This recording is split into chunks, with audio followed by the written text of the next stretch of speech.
You've tuned into Killing It Corner, bite-sized YouTube shorts with real conversations featuring people who are redefining life, work, and purpose in their next chapter. No fluff, no retirement rules, just honest lessons learned and what it really looks like to keep killing it. Before we begin our session, here is our upcoming guest's bio. Eustace Payne Jr. is a former state and federal probation officer whose work has been rooted in accountability, rehabilitation, and real-world transformation. Ordained as a minister in 2013, he brings a lived experience from the justice system into spaces where faith, responsibility, and redemption intersect. He is the founder and president of Massachusetts Community Outreach Initiative, a nonprofit serving marginalized and justice-involved communities through mentorship, advocacy, and empowerment, with a focus on bridging the gap between incarceration and reintegration. Through his wife, Teresa, a former school teacher, MCOI also supports children who are bullied for their unique qualities, cultural backgrounds, and identities.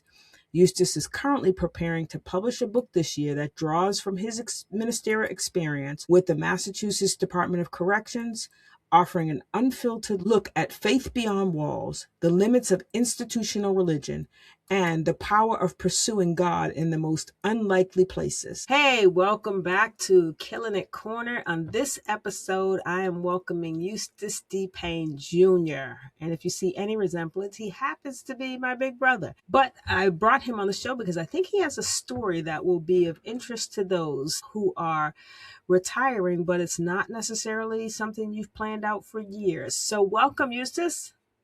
Hello, Lisa. How are you? I'm doing great today. Tell us about your story. Tell us your story. How did you get to where you are? And then talk a little bit about where you are in your journey. Okay, let me see. I'm going to try to make it as short as possible. I used to work for the court system, Boston Municipal Court, as a probation officer. And at some point, they were doing construction on the building. They were waterproofing the building, as I say. They took off the bricks, sprayed a waterproofing agent on it, and then closed the bricks up. During that time, we found out later that they were storing that chemical on our floor. And so we were inhaling this chemical. And during that time, people were having different minor ailments. Me personally, I was having like nagging headaches, but I'm susceptible to headaches. So I didn't think much of it. It was a high stress job. I ended up leaving that job. We did sue, end up getting some money. I left that job, went to work for the feds as a probation officer, a really high stress job. Fast forward, the chemical poisoning came back and I started not to be feeling well.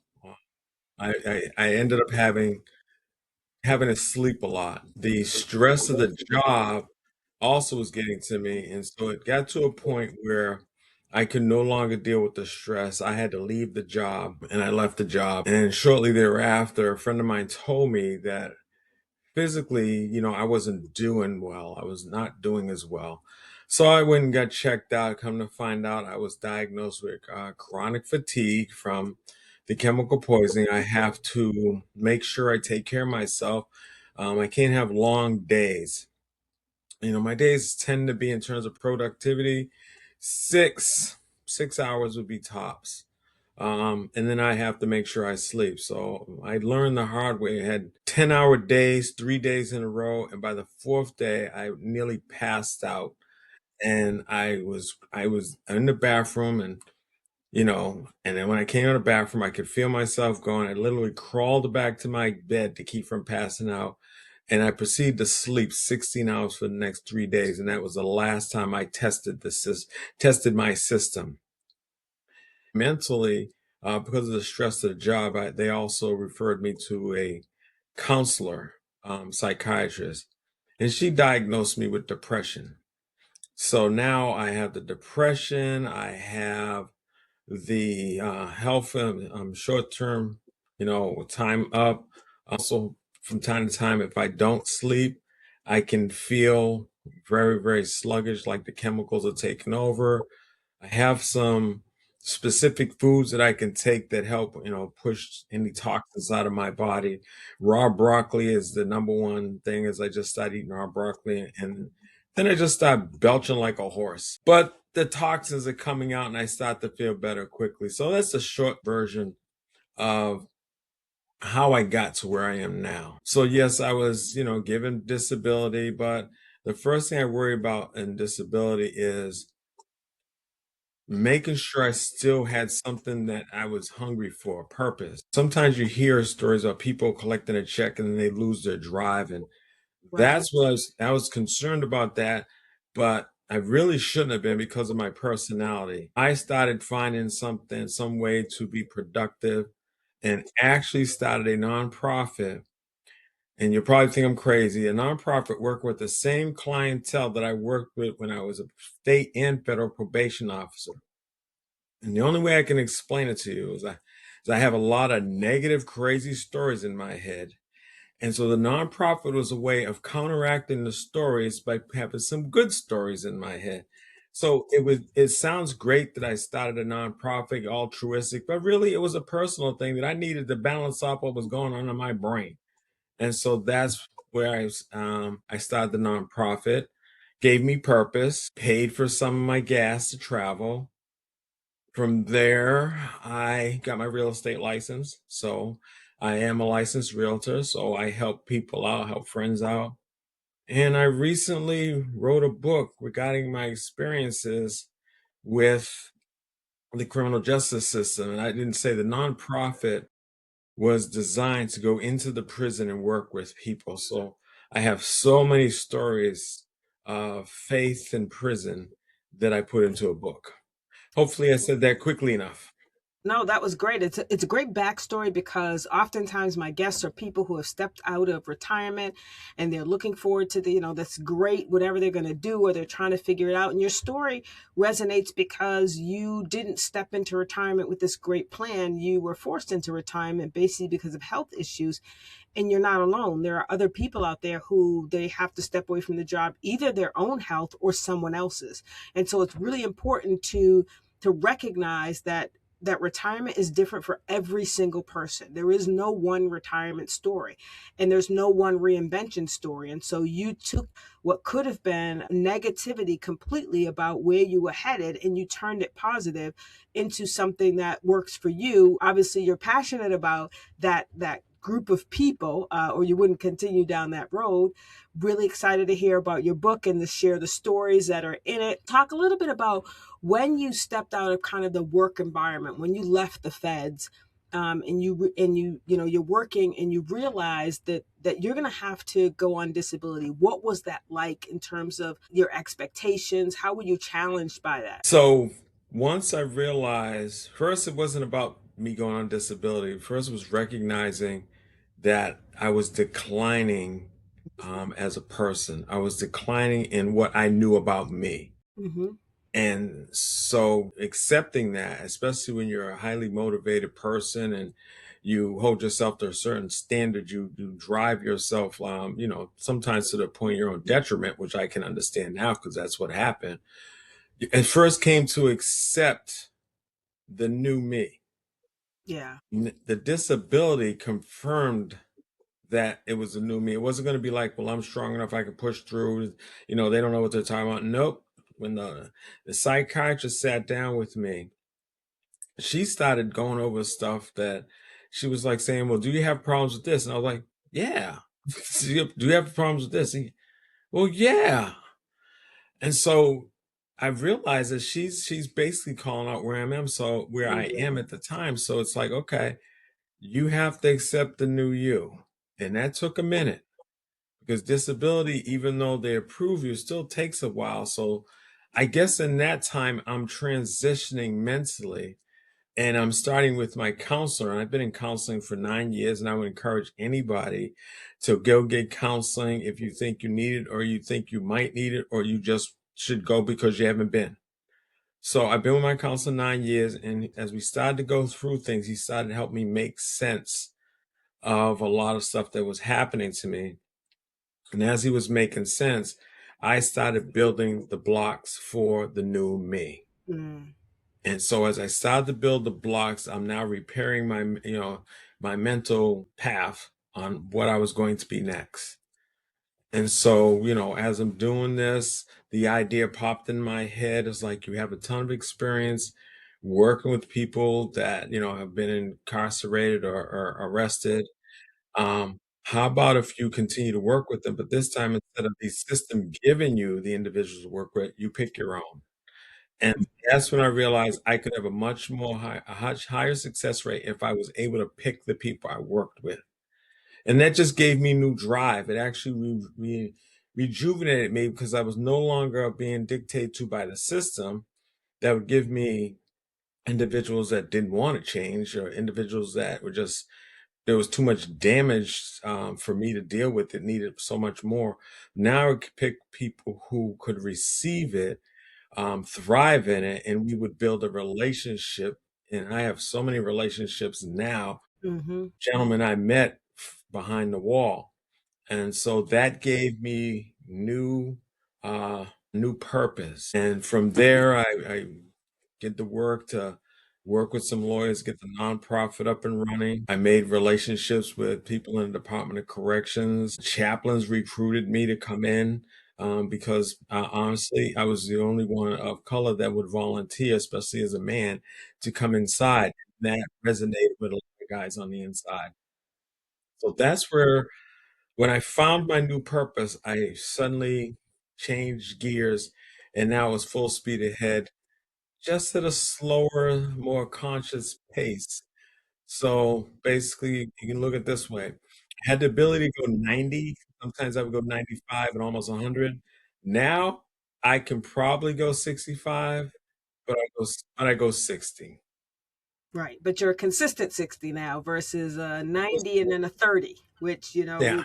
which you can do. And so I love that you've created a portfolio of work that you enjoy. You've got real estate, which is very different from your nonprofit.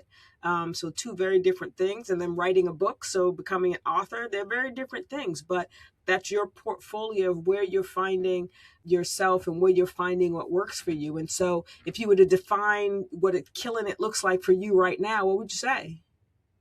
Killing it for me looks like being a part of other people's success story. So one of the little caveats, the real estate, I have helped three, four guys Mm, who came out of the prison buy houses. So they all tie into, because from my standpoint, and you knew where we grew up, I could have easily been one of those people that was on the other side of the wall. So I never look at the people I work with as like, oh, I'm helping you. I'm like, well, in another space and time, I'd have been helping me. And so being able to be that person that says, yep, it could have been me, but I got your back. Let's help you do this. that's great. There aren't a lot of people willing to. We always talk about giving back and how we're going to pay it forward, but there aren't a lot of people who are willing to give back and go behind the wall to those who, for whatever reason, are there. That it's kind of a lost population, as you know, and we discard them to some degree because they have that. But you've worked with so many who have proven that the system itself wasn't a reason to discard them because they went into the system and they've come out and found themselves to be very, very productive citizens and doing very well. You have Yes. an opportunity to talk about your book a little bit. So I know you're excited. Writing a book is cool. Um, So, yeah, you see me just getting yeah, all excited about the book. absolutely. So, I'm a Christian. I think I was ordained in 2015. Once I started the nonprofit, I went inside. I was under the impression that I would be helping them find God, only to find out God was already there. Mm, As I was told a number of stories in which God intervened in their life, even they hadn't served him one day. And so they told me about how real God is, not from reading a book, not from attending church, from being in life-threatening situations in which they knew someone just stepped in to stop, them from dying. And so that's where the book combines my church experiences with my God experiences within the wall.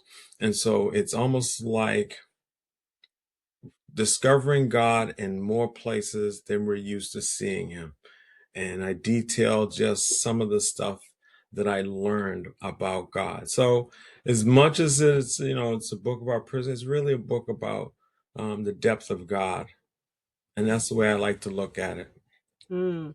Well, looking forward to it. Any estimates of when we expect this later this year? Should we be on the lookout for it later this year? We want to make sure our guests can find it when it's out.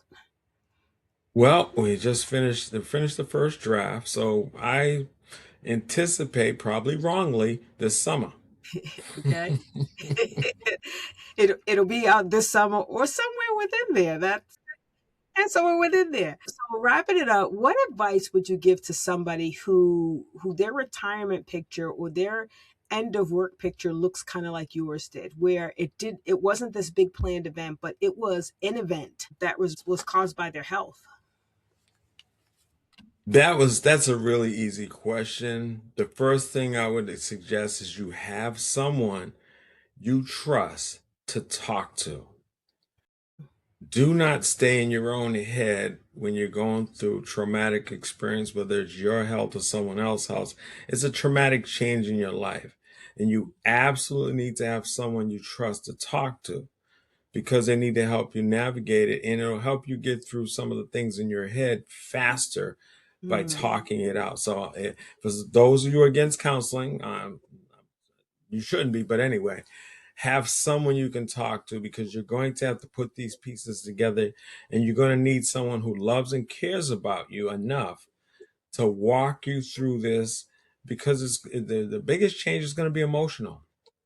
It's going to be mental and emotional because that's not what you said. That's not what I saw for myself. I'm a strong person. I had a great job. I saw the retirement was going to be awesome. But the mental health did not allow me to stay in that job. I would have been a basket case had I stayed in that job. And then my physical health was declining to the point where I couldn't put in 8, 10 hour days. So I was blessed because one, I got a good family. Two, I ended up having a counselor. And three, I had good friends that told me, you're declining. You need to go see somebody. And even though I was like, I'm not really declining, but I'm experiencing what they're talking about. So let me go ask somebody. Let me ask a professional. And it was so bad that, I got people talk about these horror stories going through disability. They rubber stamped mine so fast. That's how bad off I was, and I didn't know it. They rubber stamped mine so quickly that it was people tell, oh, it's going to take this on, it's take this long, and I came back, I'm done. What do you mean you're done? Done. yeah. What their doctor say? I didn't see their doctor. Why didn't you see the doctor? I sent them the paperwork from OSHA on what happened to us at the building, and they read the OSHA paperwork and basically said, "Ooh, rubber stamp." Yeah. Yeah. Well, I'm excited about your book that's coming out. Look forward to it. I appreciate your honesty, your openness, your vulnerability, because I think it will help somebody. I happen to agree with you that counseling should no longer be that taboo. I know in the Black community it has been. You don't go to counseling, but we're hoping that that is being lifted because there are plenty of people who need that. But I hope someone is encouraged that reinvention can happen at any stage.